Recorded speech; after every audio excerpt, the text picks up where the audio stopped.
Media Jepang peringatkan timnas Indonesia agar tidak hancur lebur seperti Vietnam. Presiden FAB iri dengan kualitas pemain keturunan timnas Indonesia. Banyak yang mencaci maki timnas Indonesia, itu artinya kepedulian kepada olahraga meningkat. Media Jepang peringatkan timnas Indonesia agar tidak hancur lebur seperti Vietnam. Media Jepang memperingatkan timnas Indonesia tidak boleh melakukan kesalahan yang sama seperti Vietnam saat Park Hang-seo berhenti melatih tim nasional Vietnam.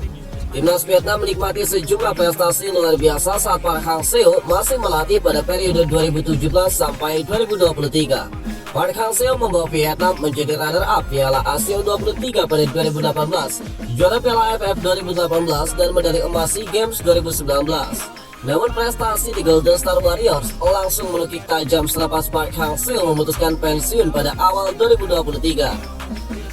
Billy Trouser yang ditunjuk menjadi suksesornya gagal mempertahankan prestasi tersebut. Vietnam gagal total di Piala Asia 2023 dengan menjadi juru kunci serta tidak mampu berbicara banyak di Piala Asia U23. Timnas Vietnam pun terancam gagal lolos dari putaran kedua kualifikasi Piala Dunia 2026 zona Asia usai kalah 2 kali dari Indonesia.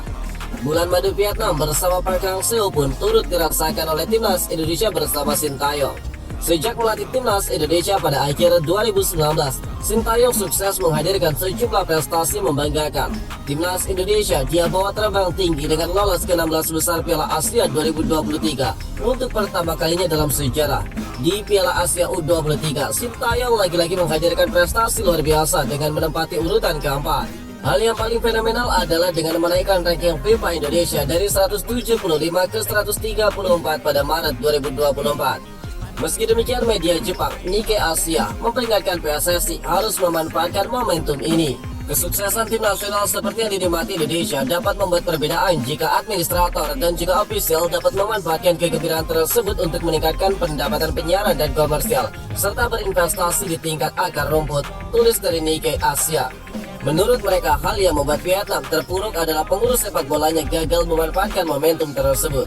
Vietnam gagal melakukan hal tersebut pada masa keemasan Park Hang-seo, namun Indonesia bisa saja berbeda, tulis dari Nikkei. Alasan Dewangga PD timnas Indonesia U23 bisa mengalahkan Guinea U23. Back Alpeandra Dewangga sudah merapat ke timnas Indonesia U23, bahkan mengikuti latihan di Perancis pada Selasa kemarin.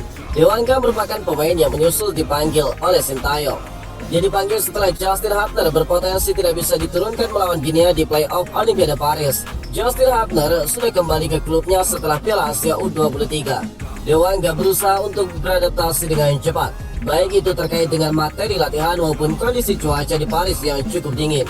Penggawa PSIS Semarang itu percaya timnas Indonesia U23 bisa menunjukkan yang terbaik dan memenangkan pertandingan melawan Guinea. Laga playoff melawan Guinea bakal digelar di Clairefontaine, Paris pada Kamis 9 Mei malam waktu Indonesia bagian Barat. Partai ini menjadi kesempatan terakhir ke Olimpiade sehingga kemenangan harus didapatkan. Timnas Indonesia U23 sebelumnya gagal mendapatkan 1 dari 3 tiket yang tersedia di Piala Asia U23 setelah selesai di peringkat keempat. Saya melihat anak-anak juga dalam kondisi bagus, chemistry di antara kami sangat baik. Jadi insya Allah saya yakin bisa meraih kemenangan di laga nanti, ungkap Alpeandra Dewangga. Presiden FAB iri dengan kualitas pemain keturunan timnas Indonesia. Presiden Asosiasi Sepak Bola Malaysia, Datuk Hamidin bin Moh Amin, iri dengan timnas Indonesia yang banyak memiliki pemain keturunan. Program naturalisasi timnas Indonesia dalam beberapa tahun terakhir mulai membuahkan hasil yang cukup membanggakan. Keberhasilan itu tidak lepas dari peran dan juga kontribusi para pemain keturunan yang mayoritas bermain di Eropa.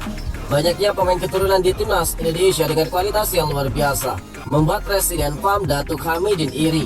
Menurut Datuk Hamidin, pemain keturunan Malaysia di luar negeri tidak sebanyak Indonesia atau Filipina yang juga menjalankan naturalisasi.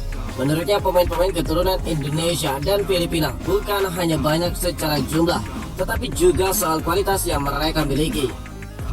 Oleh sebab itu, Presiden FAM berjanji bakal mencari pemain keturunan yang lebih baik lagi untuk timnas Malaysia. Kami bakal mengambil pemain keturunan yang berkualitas tinggi, tetapi ingat, kita tidak akan sama dengan Filipina atau Indonesia yang punya banyak pemain keturunan.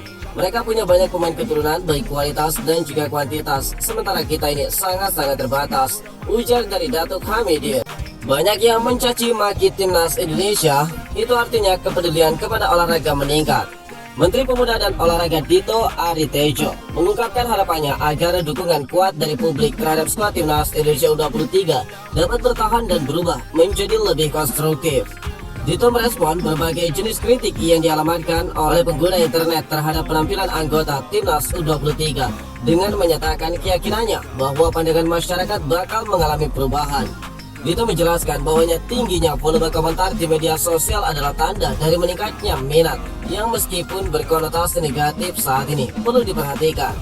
Menurutnya perhatian yang besar dari penggemar merupakan indikasi dari meningkatnya kepedulian terhadap dunia olahraga, sebuah aspek positif yang sebaiknya dihargai. Saat bertemu dengan tim di Piala Asia U23, Dito menasihati para pemain agar mengurangi aktivitas mereka di media sosial dan mengabaikan kolom komentar. Menteri yang merupakan anggota termuda dari Kabinet Indonesia Kerja ini mengatakan bahwa dia sendiri sering menerima kritik serupa dan dia menyarankan para atlet untuk tetap fokus pada strategi dan pelatihan yang telah direncanakan. Dito menambahkan bahwa banyak netizen mungkin tidak menyadari proses yang dilalui oleh atlet, sehingga penting bagi para atlet untuk menggunakan media sosial secara bijak sambil terus memberikan edukasi kepada masyarakat. Akhirnya dia menyarankan para atlet untuk mengabaikan komentar negatif dan fokus pada masukan serta evaluasi dari pelatih, karena itu adalah pedoman yang paling penting yang harus diikuti. Indonesia Putri dinilai bakal berkembang di tangan Mochizuki. Selain penampilan ciamik timnas U23 di laga Piala Asia 2024, Indonesia juga memiliki skuad sepak bola wanita untuk golongan usia 17 tahun. Timnas wanita U17 Indonesia sekarang sedang berjuang untuk lolos dari grup A Piala Asia Wanita U17. Dalam pertandingan perdananya, timnas wanita U17 berhadapan dengan Filipina pada Senin 6 Mei 2024 malam.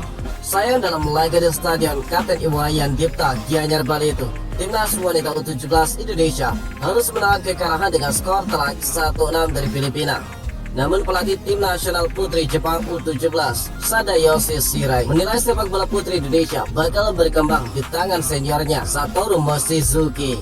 Pelatih tim nasional putri Indonesia U17 Satoru Mochizuki merupakan mantan pelatih tim nasional Jepang dan merupakan teman dekat dari Sadayoshi Shirai. Kami telah bertemu dengan dirinya, kami telah berbicara satu sama lain. Saya mengetahui mereka telah menjalani latihan yang sangat baik dan telah berkembang menjadi tim yang bakal mengagumkan, kata Sadayoshi. Sebelumnya Satoru Mochizuki sempat membawa Garuda Pertiwi untuk melihat langsung pertandingan antara Jepang U17 melawan Thailand U17 pada pertandingan pertama grup B Piala Asia yang berlangsung di Stadion Iwayan Dipta Gianyar.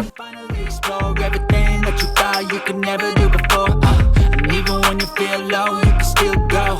Even when you feel slow, you can still go. Even when there's no hope, you can still go. I never answer to no, man, I still go, go, go.